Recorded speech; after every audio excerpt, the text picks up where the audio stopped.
we obviously do a lot of writing courses here. We have a lot of budding writers ourselves.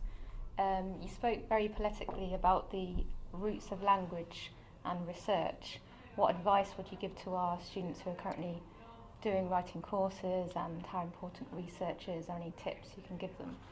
I would say that the most important tip is, if you are going to embark upon any field of endeavour, particularly artistic endeavour, particularly writing, treat writing as if it was a god.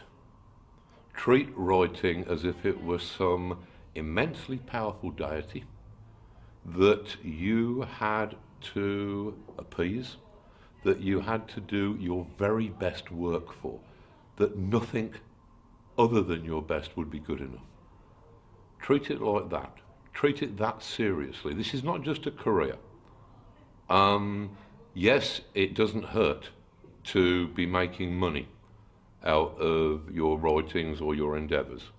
In fact, yes, it's probably necessary that you're making something to enable you to carry on writing. But the most important thing is the writing itself. We have plenty of career writers.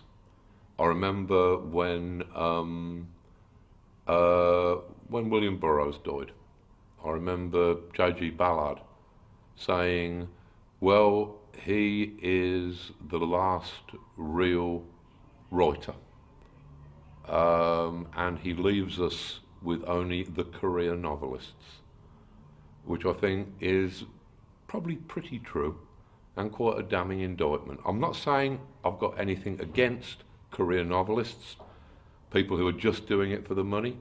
I'm just not interested in them. I don't like those people who have found one thing that they're good at and have decided, all right, people like this is making me money, I think I'll do this, or variations on it for the rest of my life.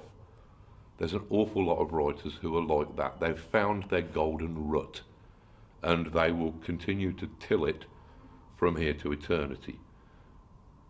To me, the real writer is somebody who, as soon as he or she has identified a technique that they're using, they abandon it. They move on to something else. As soon as they've had a success, they do something completely different. That is the only way to keep yourself alive as a writer, is to keep moving, to keep progressing. To stop, at least in my probably somewhat extreme opinion, to stop is death, is the death of creativity. To decide that you're satisfied with what you are doing, that is when you are probably finished as a writer.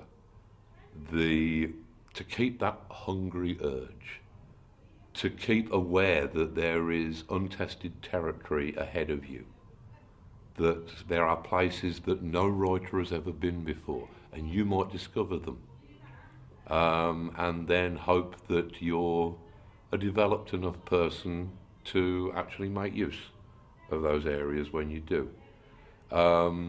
Yes, to writers, I would say you are embarking upon a very difficult but incredibly interesting and incredibly rewarding field of endeavour. And just make sure that you are up to it.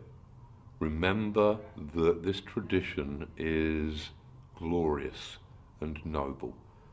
Remember all of the men and women who've accomplished things before you.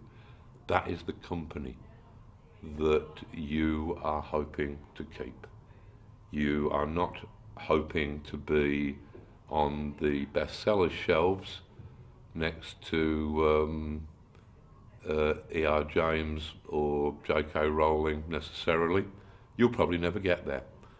Most of the people in bookshops, most of the authors that you're familiar with, they don't just write for a living, they have other jobs as well. I'm quite unusual in that I make a decent living out of just writing whatever I want. But the writing is the most important thing. Ideas of success that are beyond the success of the writing itself are irrelevant.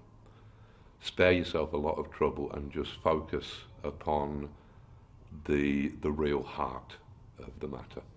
And good luck.